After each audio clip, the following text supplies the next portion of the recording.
What if I told you your intelligence is the very thing keeping you stuck in the job you hate? That's right. Hard truth, I know. Your problem solving skills, your analytical mind, your ability to see 10 steps ahead, yeah, they're all great. They're the very things that make me and you successful, but now they're working against you. I see it all the time with myself and high achieving professionals. We know we want something more, and we feel the pull towards something greater, a bigger purpose, something awesome. And we have brilliant ideas about what we might want to do next. But years go by, and we're still sitting in the same meetings, solving the same problems, and feeling the same quiet desperation. Here's the thing. The smarter you are, the more sophisticated the excuses become. You should have heard some of mine. I'll tell you them in this video. Because I spent 25 years in corporate watching brilliant minds rationalize their way into staying exactly where they were. I did it myself. I'll leave after the next promotion. I just need to build a bigger financial cushion first. Just 6 more months. Maybe I can fix the culture from within. These aren't just random thoughts. They're part of a pattern that affect especially intelligent and capable people. In this video, I'm going to show you the 3 invisible anchors keeping smart people stuck in jobs they hate. Why traditional advice about just taking the leap doesn't work for analytically minded people, creatively minded people, or people that are entrenched in corporate success. And I want to show you the counterintuitive approach that I took to actually break the cycle. So the longer you're in your job, the smarter you get at navigating the dynamics, the politics, the workflow of the organization. It feels good. And that's the worldview that we get in the longer you're in that same position.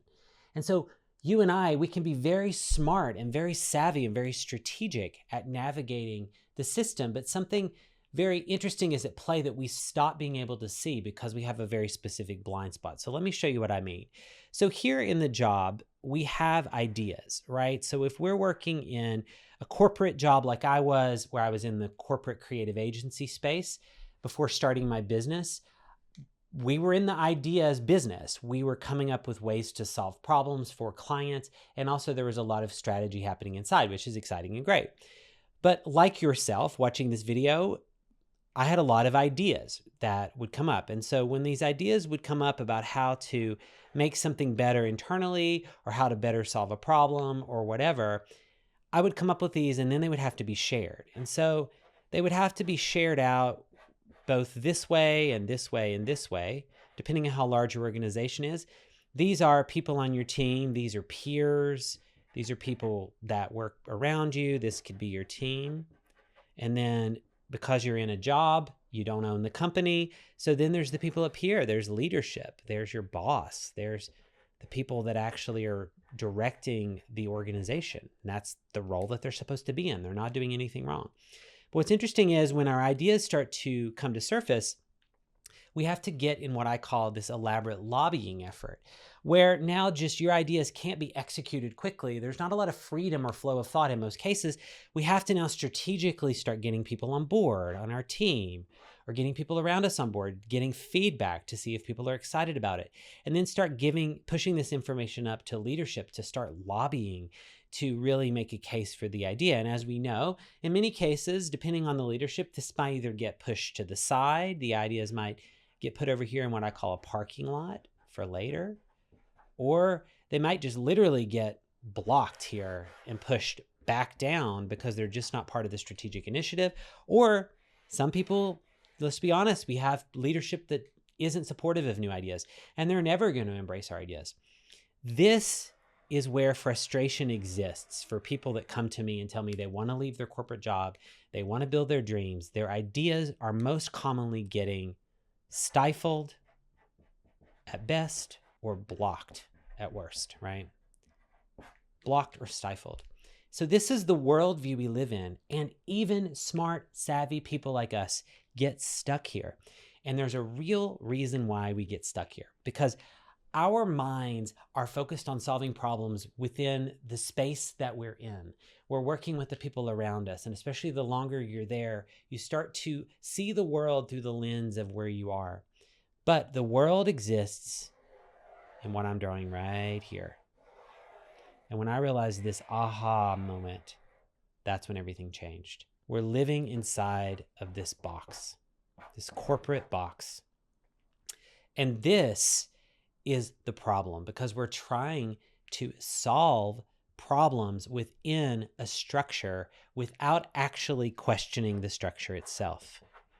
And when I started questioning the structure itself, that's when everything changed for me, because I started to realize it doesn't mean this structure is bad in and of itself. It means that two things. Do I need to be in the structure?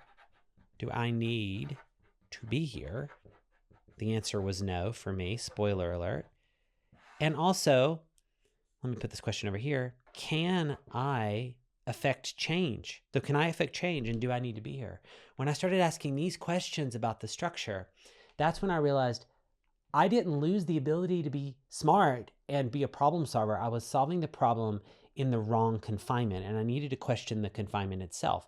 And this is what a lot of people that come to me that want to leave their corporate jobs or jobs in general say to me. They're stuck in this routine or this box that's created, and we have to first question the box itself, question the parameters that are created. When you start to do this, it opens up the 3 anchors that I want to tell you now, which help us start executing the plan to actually get out of the job. So the 3 anchors are quite literally that. They're keeping our boat stuck in the part of the water where we don't want to be, and we want to be somewhere else where we have new opportunities and new dreams, and it's not where we're currently anchored. So these things are keeping us stuck.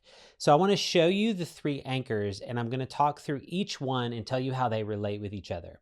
So without further ado, let's reveal the first anchor, which is the security anchor. This one is especially powerful for really smart and strategic people because we are good at calculating risk. But here's the problem. We overvalue what we might lose and undervalue what we might gain. I've seen this with so many colleagues and clients and even myself. We convince ourselves there's not enough money out there, that maybe the grass isn't actually greener, that it's too risky to step away from the paycheck. But here is what is weird. We never calculate the cost of staying. We never add up what we're actually paying for in terms of dying dreams, crippling stress from that job that we just need to get out of, with the years of our life being spent in an environment that completely drains us because we're stuck on security. That's not smart financial planning. That's fear dressed up as logic. And the second anchor, identity. This one slapped me right in the face when I realized that I had this anchor keeping me where I was. I literally remember thinking, will people take me seriously without the infrastructure of the job supporting me? I know it sounds ridiculous that I would say that, but I couldn't see a world where I was outside of that infrastructure because I'd been Joey from the agency for so long and all the accolades and things behind me that supported this identity that I'd created. And what would it look like without that attached to my name? That job title, that company reputation, the expertise that you and I have built up, these become wrapped up in who we think we are.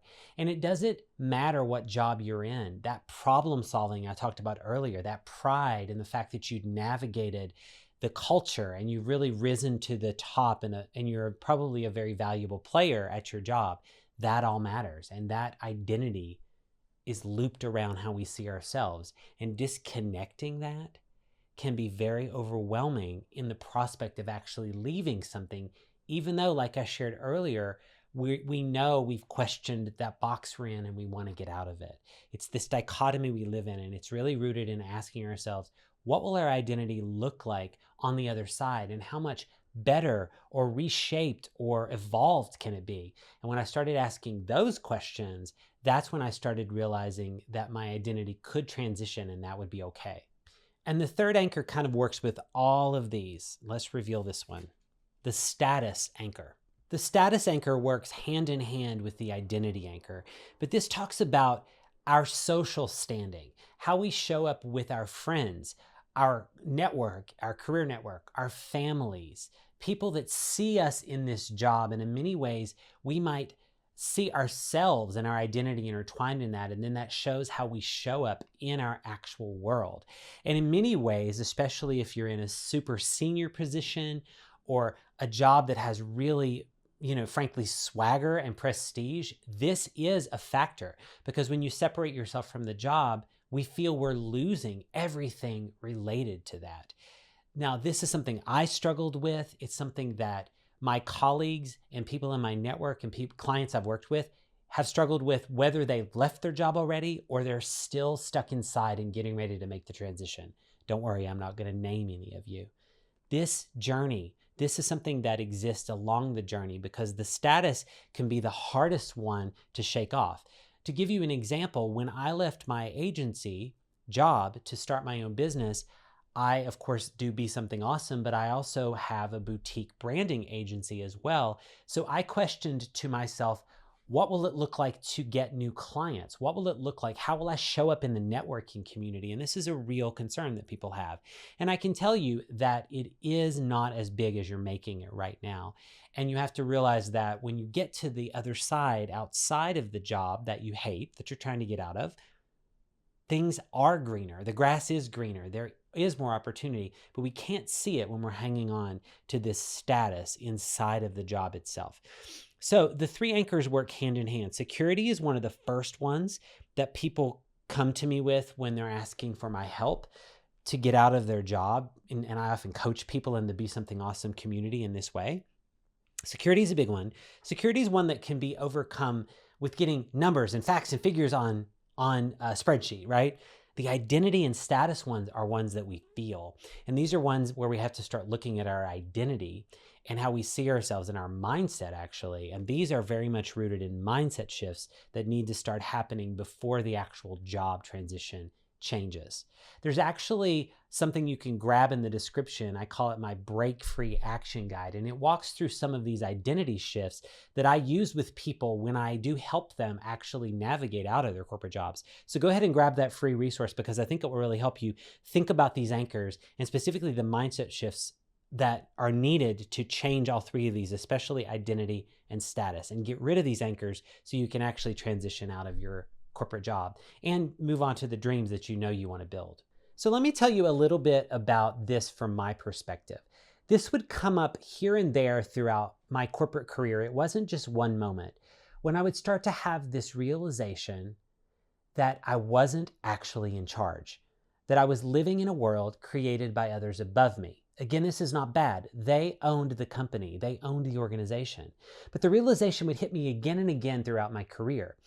And each time, instead of seeing it as a sign to create my own world, I would find more sophisticated ways to make peace with or rationalize this reality. I would think, well, no job is perfect. At least I have creative freedom within the projects. The benefits are good. I would find anything to rationalize. And all these anchors, identity, status, security, they weren't keeping me safe. They were actually keeping me small and stuck in that box that I needed to get out of. And I knew there was a way to break free, but I wasn't giving myself the opportunity to really think about it in this organized way to actually get out. And the biggest surprise when I actually left my corporate role wasn't how hard it was going to be. It was actually how quickly the opportunities started showing up. Because guess what? I was still and am still the same person that existed inside of the corporate parameters of the box I drew. I created the status that was the person that lived in this job. I developed that identity and I was the face of that identity. And I'm the one that did the work to develop the security to be there. So I had to start to see these three anchors as different ways of showing up in the world. And they're not actually anchors at all. They're parts of what made me be that smart problem solver that actually built the creative and successful job that I had. That the status just needed to be reframed, that I had the experiences necessary to get me into the job that actually gave me the status. The status wasn't the job itself, it was the experience and the persona and the energy and me that I showed up with to be in that job. That was what created the status. The identity, well, that was very much me showing up to shape that job and to shape how that role was with me in it. The role is just benign without me in it. It's just a title on a business card. I was the person showing up in the networking events. People were connecting with me. The title was secondary and in some ways irrelevant. In security, I problem solved myself out of this. This is not hard. The security thing is just something that keeps us stuck because we're so afraid that that predictability or that routine that we're in is all that exists, that that box is really all that's there. And once you start questioning that framing or those parameters I talked about earlier, everything starts to reshape regarding security. So the real question here is not, are you smart enough to figure this out? You've got this. You're on this video today and you're identifying with these 3 anchors. You can make this transition. The question is not if, but when you decide to do it. And remember, these anchors aren't anchors at all. These are parts of the process that can be reshaped through your mindset and actually carry you into that next thing that you build, that amazing dream that you want to create. You're something awesome. You are the person that created the status. You are the person that filled the shoes of that title that is a benign title on a business card and it's secondary to who you are. You filled those shoes. And you are the one that created the very security by having the skills and having the commitment and consistency to show up and keep that job and do it well and bring in the money and the financial security needed. You've got it. You've got the ability to create that security even bigger than what you have now by making these shifts of questioning that box or those parameters that you're in that we talked about before and looking at these anchors not as anchors at all, but aspects that help propel you into your next big thing. Trust me, you've got this. I've done it. I work with people that have done this as well. And I've seen colleagues make this transition. And so I'm excited for you because you have what it takes. And so if you're interested in talking more about this in detail, I work with people in the Be Something Awesome community that show up, that are wanting to get out of a job they hate. So go ahead and jump in the description. There's an application there if you want to consider working with me in the Be Something Awesome community. I would love to see if it's a great fit. So go ahead and jump down there and fill that out. And again, thank you so much for watching this video. I'm excited for you because you've got this. It's really just a matter of getting your mindset around it and making the decision to get out of that job that you hate because there's better stuff on the other side. So thanks for watching. I'll see you in the next one. Later.